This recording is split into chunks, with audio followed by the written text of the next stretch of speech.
Chat Tuesdays, but I'm here now. So we'll get started just in a couple seconds when this feed synchronizes up. Let me see here. Today's topic is going to be DevNews. We're going to focus a bit on some AWS announcements. So let me just get things situated here. Get my screen up. I'm joined today by Sujan Kapadia again. How you doing, Sujan? Doing well. How's it going? Living the dream. Whatever dream that is, I'm not sure. But I'm here, darn it. Okay. All right, welcome to TechChat Tuesday. I'm your host, Ken Rimple. I'm joined by Sujan Kapadia, and we are here to talk about developer news this week. Specifically, we have a few things we want to cover around AWS. That's kind of the meat of what we're talking about today. And just a real quick recap if you stumble on this video, you can always get to it through our Chariot Solutions website, chariotsolutions.com. If you want to watch past episodes, you go to the resources blog page. Resources podcast page for that. And we are these TechChat Tuesdays. This one's for December 8th of 2020. And you can always get them there. You can also subscribe through iTunes or RSS. Chariot is a software development company. We do work with a lot of open source technologies and tools, specifically full stack developers, cloud centric development. And we do a lot of things in JavaScript front ends, mobile, and also data centric work. And so a couple things that are new on the pod or on the website this week that I wanted to point out. We have a couple of 15 minutes with episodes. One of the first ones that I did neglect to mention last week, I think, was our own Rod Biresch had a talk called, let me see here, let me grab that. It's looking through the UX lens as a mobile developer. So when Rod was working on some golfing software, we kind of turned the tables on him and said, hey, if you want to improve that, we can have our user experience folks take a look at that with you and help you redesign the scorecard app that you're doing. So this is an interesting, here's what a developer goes through when they're having to think, maybe not for the first time, but at least for something that they built, kind of like the client, who's working on the user experience. So that's a nice little 15 minutes with session. We also have, and we'll put the link to that in the show notes. Let me just throw that in private chat. Okay, that's right. We have that anyway. We also have another interesting one, which is a 15 minutes with Leslie Richards, who's the general manager of SEPTA. And so they're talking about, how much data they deal with every day and what they're going through to, deal with, alerts, dispatching, traffic control systems, and so on. So that's an interesting one as well. Then we have Tracy Wilson-Rossman also did a blog post around questions to ask when building your data plan. We deal with a lot of data-centric applications, big data, so to speak, and, helping people who do machine learning and other stuff engineer their data. So there's a couple things, food for thought for building a data pipeline. That's one of the things we end up doing a lot for our customers. So that's called 5 Questions to Ask When Building Your Data Plan. And then coming up tomorrow, I have an event, Build a Cloud Native Web App in 8 weeks. It's a little bit tongue-in-cheek because obviously it depends on your customer and what you're trying to do and what the scope is. But I just said if you have 8 weeks to get something done, you have 4 major requirements to work through. You've got a team of maybe 3 or 4 people. Here's how you might structure that project. Here are the concerns that come up. Here are the things that you have to nail early and figure out. And I focus this on a Docker-based experience for the developers and ultimately running in the ECS Elastic Container Service, but you could apply it to Kubernetes or anything else as well. All right, so that's coming up tomorrow. It's free. It's noon to 1 Eastern Standard Time, and you can register right on our website. And the blog articles are at Resources Blog. The event is at Resources Events on chariotsolutions.com. All right. Sujan, I want to bring something up that I find, let's call it kind of creepy, but also, kind of what you'd expect a computer to do. People are doing all sorts of interesting things with AI. They're making AI tools, write novels or poetry or a script. I don't know if you've seen any of those things, but they use things called transfer learning algorithms. Mm-hmm. basically capture the style of a writer or an artist and apply that to different, generate new types of art. You can usually tell that it's computer generated because it's just some of the choices they make are completely out of left field. So let's go in that vein. This is computer generated artwork, and I just picked one of the subjects. It's called humans. So this is something, I love this. Someone put this out here. They're using these algorithms to paint, basically have the computer paint things. And they will only sell that piece once, and then they remove it from the website. So it's like curated art by a person who doesn't exist, who's a computer. I looked through the site, and my first thought is no offense to the site or the people that are doing whatever work is involved in training these and generating it, is that way too expensive for AI generated art. Oh, totally agree. I just think it's a weird concept in general. Like, some of these pictures are just, there's something really, okay, Tiny Bob is a little scary to me. Or Ogle Manley. Okay. But it's not just that. They do things like flowers.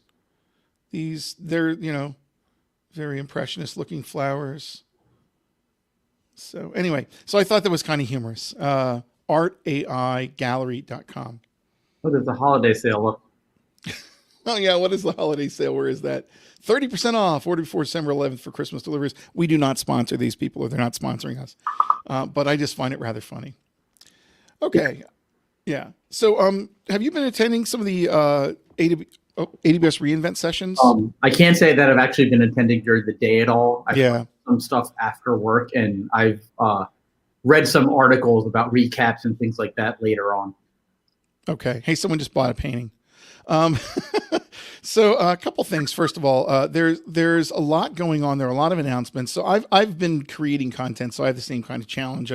Luckily they're putting the sessions up right away, which is kind of nice. But there's a blog post that we'll link to, which is the AWS reInvent announcements. And these look pretty up to date. But I just basically combed through these because I hadn't really gotten a chance to look at them all. But that's a good place to start. And they also have an Amazon Polly voice thing. So if you're driving, you want to have it talk to you in some strange way. Did you know Amazon Polly breathes during pauses? Have you ever heard that? No. If you have a comma, you hear, I'm like, wait, that's not a computer. Don't do that. But it's interesting. They even have like human breath in that. And I haven't heard that in any other voice synthesis tool. But they're using their own web service, Amazon Polly, to kind of read through this stuff. So what I have here, and we can kind of kick these around a little bit, are a few of the things I thought are most interesting that recently came out from the AWS reInvent conference, which I think you can still jump on it right now. Yeah. It's free. It normally costs a boatload of money, and you have to fly there. But it's free. They're giving it to anyone who wants to watch, and you can watch the sessions after they're recorded too. So if it's not in your time zone, you can watch them then. So it's a really good resource if you're an AWS developer to keep on top of. First thing is, and I thought this was kind of nice, is one of the challenges with doing mobile application builds is, there's all sorts of solutions out there that people have tried for building in sort of cloud friendly ways, but AWS really hasn't had that yet. So now they've actually purchased a whole bunch of Mac Minis and installed them. And now you can start up EC2 Mac instances to build and test Mac OS, iOS, iPadOS, tvOS, and watchOS apps. Obviously in a simulator, rather physical hardware from the app, but at least you can connect to that. Do you think this will scratch an itch for some of our mobile practice people? It's a good question. I think it could, especially when it comes to doing testing and testing different versions of things and kind of doing it in parallel. Mm-hmm. If you're doing stuff locally or in a data center, which I'm not a mobile developer, so I don't know how they test things in clusters or parallel right now, but I would assume that something like this will allow testing on all the various devices that are in the Apple universe now, mm-hmm. In a more orchestrated fashion in parallel. This will help that. Yeah, it says here, and this is the article from the AWS blog, the Mac instances are powered by Mac Mini hardware and the AWS Nitro system. So they must have plugged Nitro operating resources into it. You can use Amazon EC2 Mac instances and Sign Xcode applications for the Apple platform.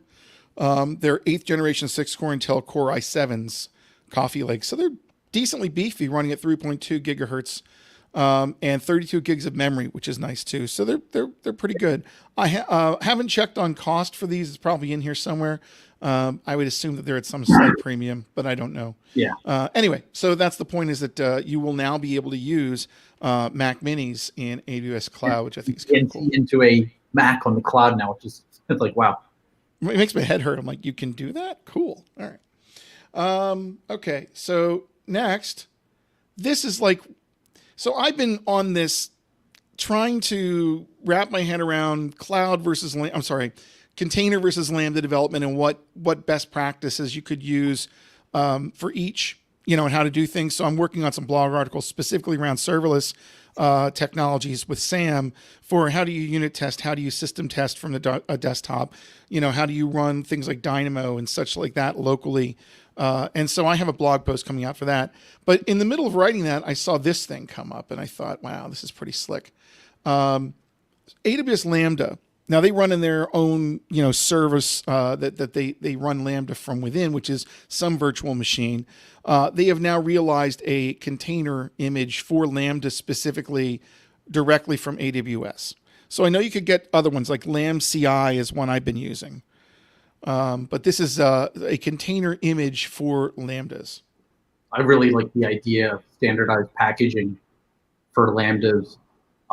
Just reading this article, it was easier for me to understand this than it is Lambdas on its own. Like, it's very clear to me, and we use Docker for a lot of other things. Like, okay, get this base image, put these things together, do whatever you need to in terms of dependencies, and then you put it out there. So, I think that this is going to make sharing code and publishing things that other people can use as well, and you can go off of their base images. Hopefully it explodes in terms of sharing and open source in the Lambda world. That would be a good thing, I think. So one of the things I wanted to point out is I have seen this particular thing here. I wonder if I can find it. That before this existed, there's a person who's created a CI environment called LambCI. And why am I having a hard time dropping this in here? Hold on. First day with the new fingers here. Here. This is the one that I've seen before and I've been using actually in the blog article. And now I'm literally going to pop that out and use the AWS one instead. But that one is written by someone who takes the AWS Lambda environment and creates a Docker container around it. And it seems to be somewhat popular. 50 million pulls, that would make it popular. So it looks like a lot of people are using this now. And this seems to be a way that Amazon's getting back and kind of taking control back and saying, we can do this as well. And you should probably use our image. And they'll have different runtime interfaces. Like there's base images for Node and for Python for all the different platforms you're going to use it on. So I have a question. Would this have any impact on cold startup time, positive or negative? Like at the end of the day, are Lambdas still Dockerized? Like, are they running in containers anyway? And this actually makes that bootstrap process faster, or does it having to pull an image, load it, et cetera, does that increase it? I don't know the answer to that. I had thought, and I thought I read this somewhere, that they used some variant of Fargate or something like that to run Lambdas, but I'm probably 150% wrong. So the person we should ask about this is Keith at some point. We'll shoot that over to him and see what he thinks. But yeah, I would think that it's probably going to be mimicking exactly what their runtime containers are. And you're going to get the same relative start times, but I don't want to quote myself on that, so don't quote me. Anyway, an interesting thing to look at if you're doing Lambda development now, it's even easier to create an instance of a Lambda runtime that you can use. All right, next thing. This is kind of interesting. We got ECS. They're doing some stuff around the Kubernetes service where they're open sourcing it. So Amazon's EKS Distro. This is now a distribution of the Elastic Kubernetes service that you can then install on your own hardware, which seems really interesting to me. Like, I know we have a person here that has, I think he's got a bunch of Raspberry Pis in a cluster, and I know that one of our other developers did with Mac Minis. But, you could build your own cluster and run it locally and save the fees to kind of experiment with Kubernetes a little bit. Not sure how useful that is to people day to day, but it's giving you an option also to potentially take that and put it on another cloud to be multi-cloud with Kubernetes as well. And that's one of the things. There's a blog article about this that I'm looking for here. I'll come back to that in a little bit. But for ECS, they're doing something similar. And so for the ECS side, they're also letting you run multi-cloud as well. So I think they're realizing that people have other needs for their platform, and they may want to run it in their own iron, or they may want to run it in conjunction with a failover to another different service. And they're just reacting to that. So kind of interesting. All right. Here's another interesting thing I thought. They now have a public Elastic Container Registry. Where you can share your public Lambda images. Yeah, exactly. Put your Lambdas up there. Yeah. Of course, they have to hook to other things, so that'll be fun. But use environment variables, you know? So now there's a public container registry. And so this now is, so ECRs were connected to your account. You could, publish images, and they would be launched in the Kubernetes or in the ECS instances, the regular Dockerized instances, but they weren't public. And now this is basically the ability for you to publish a public container. And let me show you the gallery. So there's gallery.ecr.aws. So this is like their Maven repo, right? Or their Docker config. So you can kind of look through and see all the things that are in here. And a lot of the typical projects you would think are going to be there. Of course, Amazon Linux is going to be in there. Of course, Apache. Someone published that. Bitnami published it. It looks like a lot of the people who are players in the EC2 space are in there, right? Apache 2 by Canonical, meant by Ubuntu. Which one do we use? I don't know. But you can do this as well. So if you have something you want to publish, if you're working on an open source project and you want to be able to be easily launched from Amazon, you could certainly publish it there. And then they could also, I would assume people outside of Amazon on a regular Docker container could load these images. You don't need an Amazon account to actually pull images from this. It's just a repo URL. Yeah. Cool. So that's an interesting thing. They're trying to get more public about their use of Docker containers and such for others to use.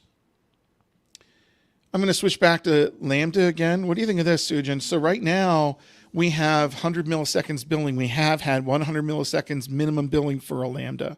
If a Lambda is super fast and gets out of your way, it's doing a simple validation or something, it should take, several milliseconds. So you're paying for all that extra access. Now, it takes a lot to actually ramp up to get a bill in a lightly used application. But if you're running applications that live on Lambda with tons and tons of calls every second or hour, this might make a difference. They're recognizing they can now go down to the 1 millisecond granularity level for a Lambda.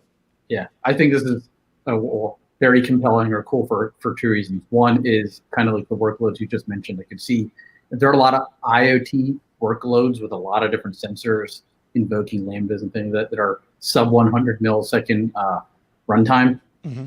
That could have huge cost implications over time.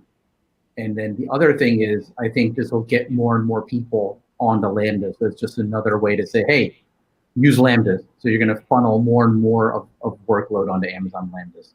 And back to the container, this is kind of all coming together, right? So back to the thing you mentioned earlier about containerizing Lambdas.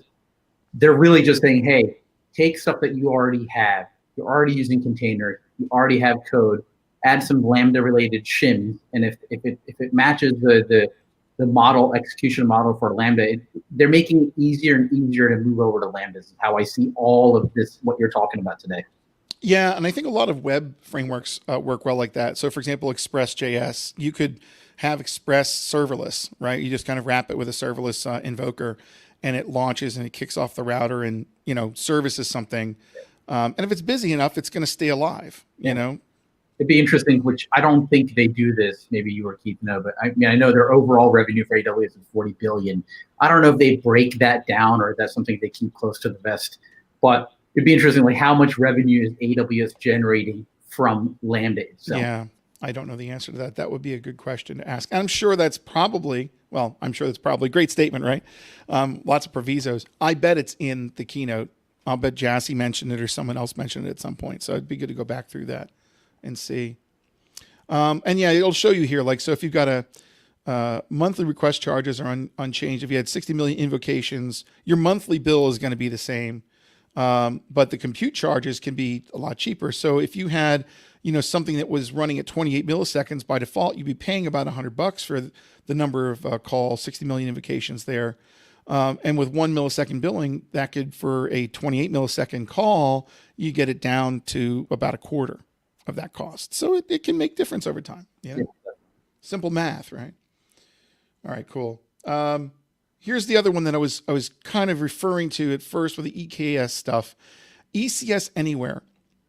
They're doing some interesting things. I have to wonder if when they're starting to do things like open source this stuff, are they looking long term at like handing it to somebody else, or are they recognizing that they've got the best platform and they're like thinking they're the Apache of the cloud at this point?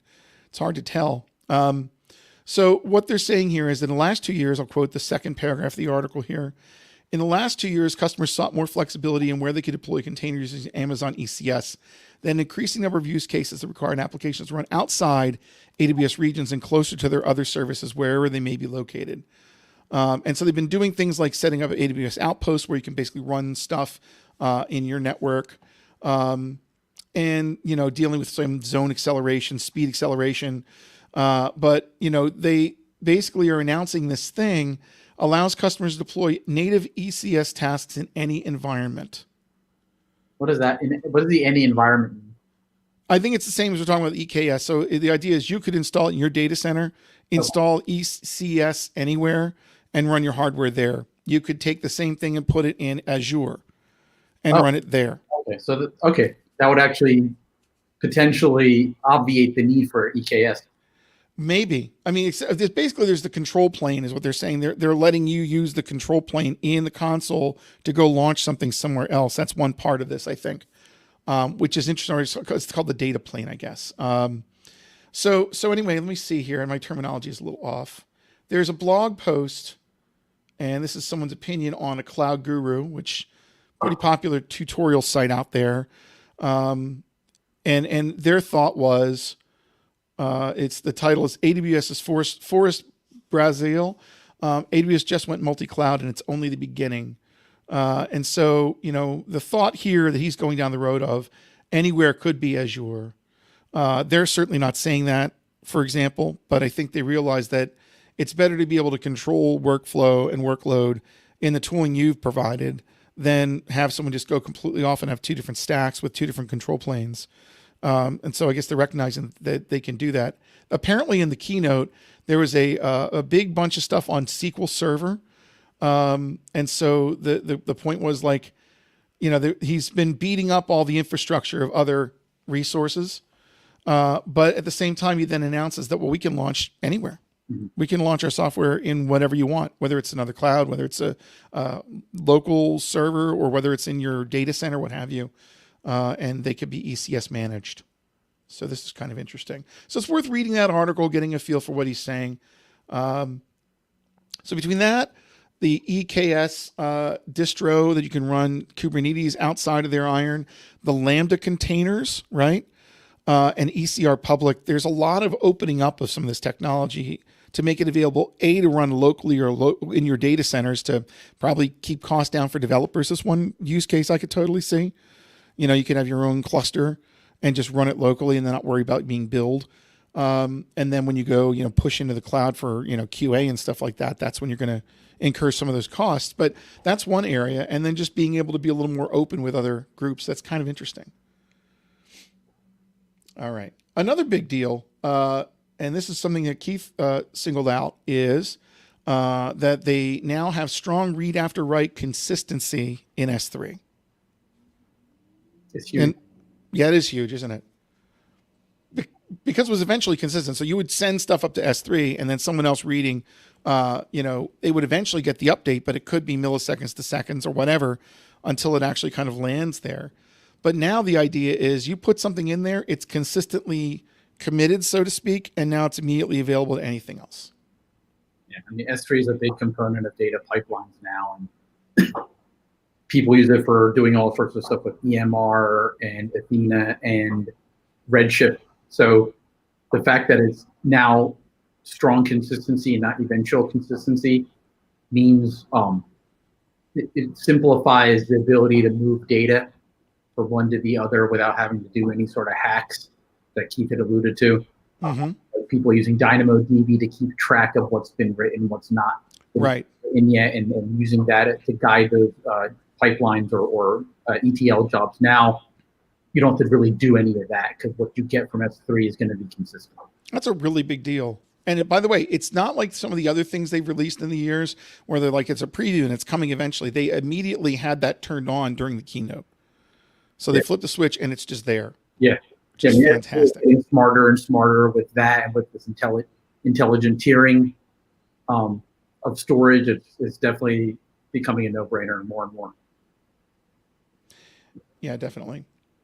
I also have another thing that I thought was interesting. There's always this this quest for more natural queries. For example, you're using Siri or you're using Google or whatever, and you're trying to get it to follow your rules. Now, Quicksight, which is a business analysis tool, they've added the Q query tool. And that's a natural language questions tool for this. So this could be really interesting if you're providing, business querying of data for your customers and you want them to be able to not have to learn, some strange syntax. Yeah, so this excites me and scares me a lot at the same time. So why it excites me is I want to see what they're doing under the hood to do the natural query language processing and turning that into a query or AST that can then turn into SQL, and if any of that's open sourced or not, and I'll get to why that in a second. But if they connect it through a voice interface like Alexa or something, and you ask it a question and it can give you some information back that's not a chart but like some statistics, that would be really cool. What scares me is when things don't work, or you get back something and you don't know, like, is that actually the right answer or not? But it doesn't get verified. Someone just asks it, looks at it, takes it, okay, here's my evidence. I'm going making decisions off of this. You still need to verify that the stuff coming out of it is what you expect it to be. Yeah. So they let you see the query and things like that, or if something goes wrong, is it going to be more of a debugging nightmare for developers and things like that? But I think this stuff will just get better and better. You raise a good point, because the context in your head might not be what you've actually given it to interpret. So you might be looking for something, and specifically you asked a question that led it down a different path, and then you've used that for some sort of decisions that might cost money or do something. So it is interesting. You're right, and there are some potential weird things to it. But I use locally to build management and financial dashboards. Yeah, I use an open source free product called Metabase. It's actually enclosure.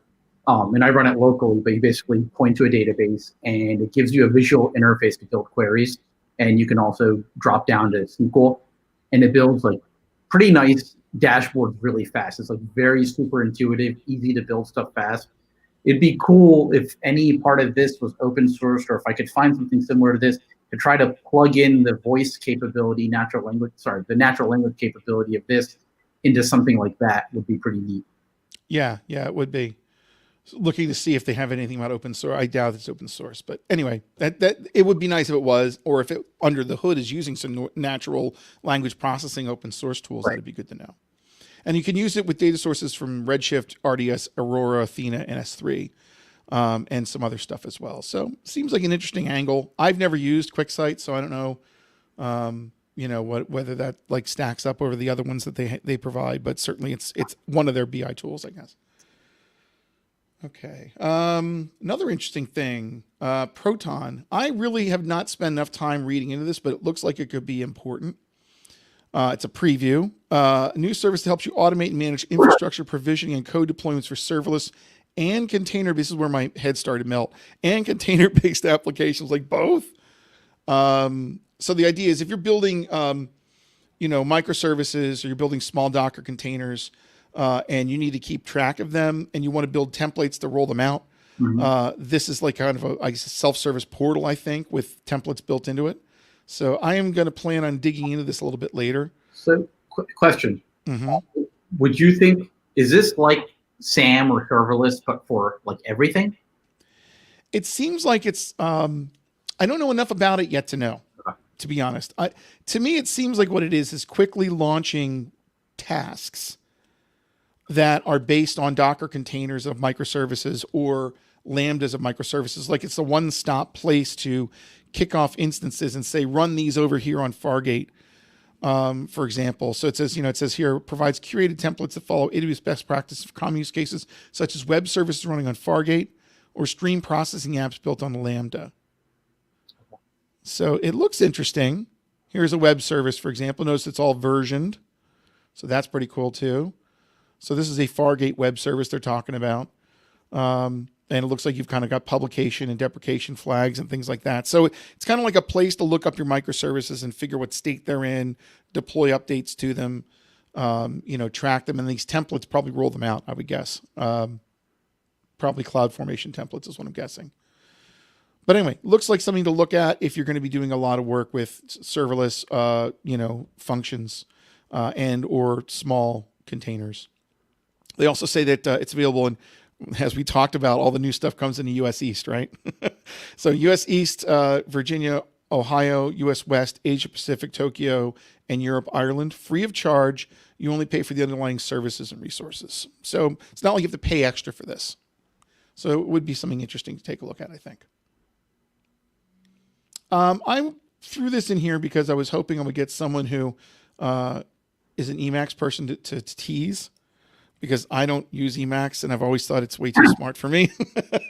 Yeah, it's been many, many years since I've used it, and I never became a power user and like a list wizard with it. I used it for months because the rest of the team was using it, and then I found something better in my opinion.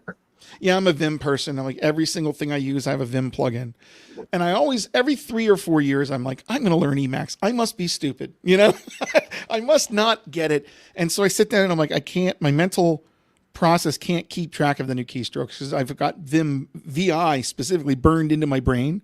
Yeah. And every freaking editor I have, I've got a Vim plugin. And I think the best one, by the way, while we're talking about this stuff, Visual Studio Code's Vim plugin is fantastic. If you've ever used it.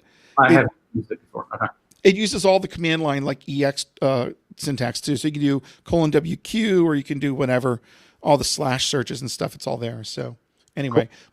But yeah, if you're an Emacs person, if you're one of the people that pay a lot of attention to Emacs, they just had a whole bunch of stuff and it's all online. So rejoice.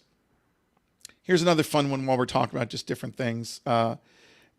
This does crack me up. We buy these faster and faster computers and we keep putting more and more complex operating systems on them, right? And our applications are getting crazy. But if you just look purely at the latency between when you press a key or when you click something and something happens, this is hilarious. This makes me laugh so hard. So check it out. So we can go, so let's see, where is it on here? Latency milliseconds. So the Apple IIe had a 30 milliseconds latency. And I think he said in here, like you could detect 60 or 70 or 80 millisecond latency. As a musician and a drummer, I could vouch for if I hear something slightly out of time, it drives me crazy. And if you're typing and you want quick response, a tenth of a second is going to be a little more noticeable than like what can't be perceived. It's going to start bothering you. But as we get into some more complex hardware, now get the MacBook Pro 2014, 100 millisecond latency. When you click on something, you get something done. An iMac G4. Is this like a controlled study? They're all running the same exact workload, or? I don't know. And this is let's see here. As a rule, I don't trust this kind of feeling. So I carried around a high-speed camera and measured the response latency of devices I've run into in the past few months. Mm-hmm. So now I'm curious, where do these lead? Now, I'm just wondering what he means by response latency. Like, okay, there we go. Here we go. The test or latency between the key press and the display of a character in the terminal. So that's literally it. Open up the terminal or the basic screen from Commodore 64, press a key. So can you imagine like almost a quarter of a second latency for typing into something? That's nuts. You'll feel that. Yeah, that.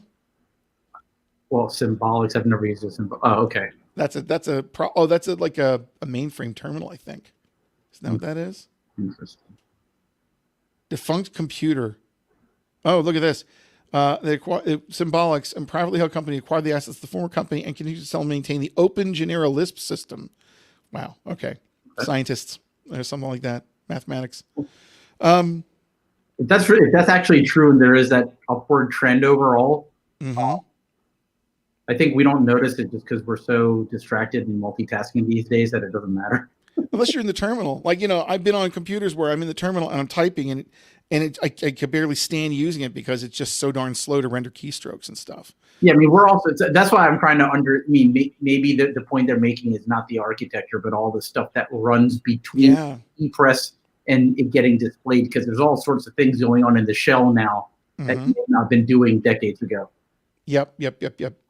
It's just I thought this was kind of hilarious. So, yeah, I mean, you have a really fast computer that does almost nothing without typing a whole listing in from a magazine.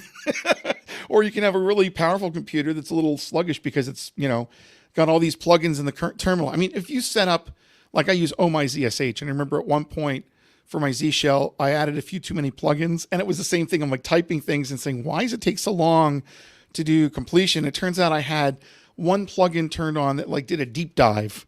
It took forever when I hit tab, and I removed it, and suddenly I got good latency. So don't add too much eye candy to your computer, people. Slow it down.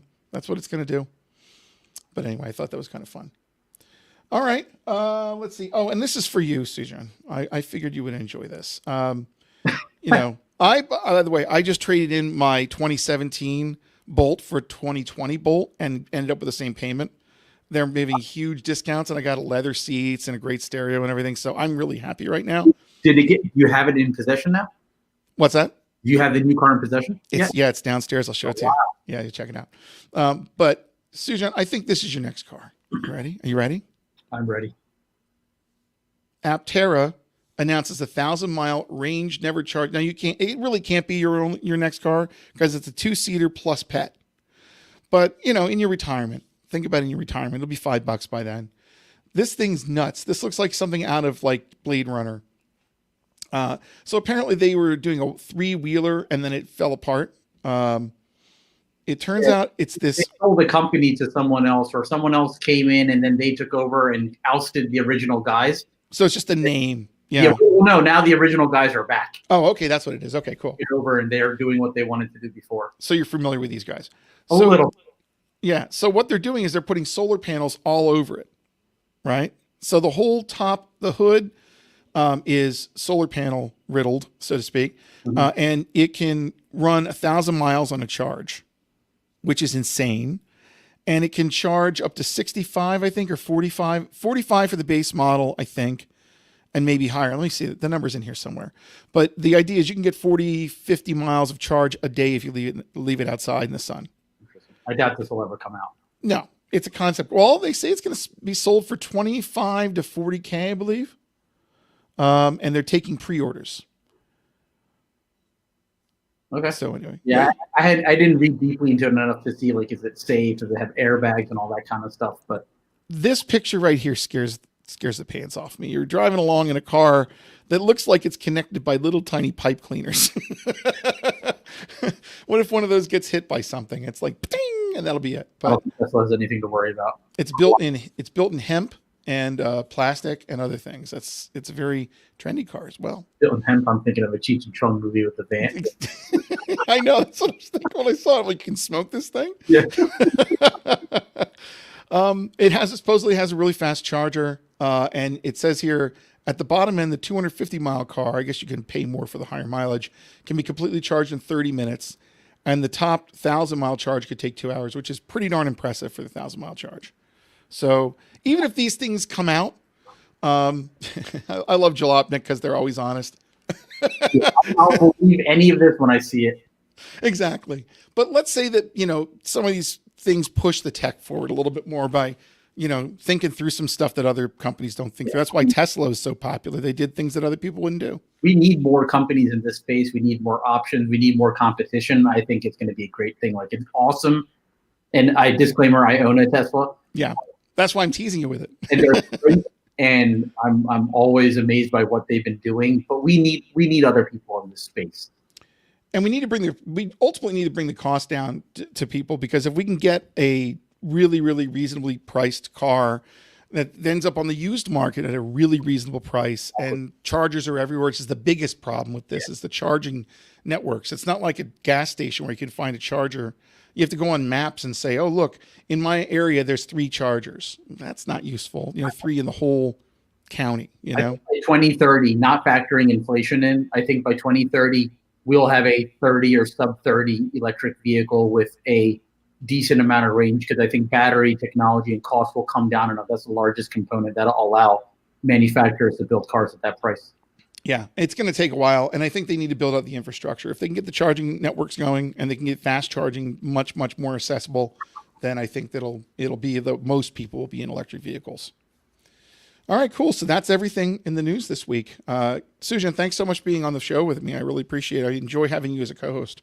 Absolutely. Thank you. I love this. Cool. If you guys have any questions or you like the show, please put a comment up on the web, up on our YouTube channel.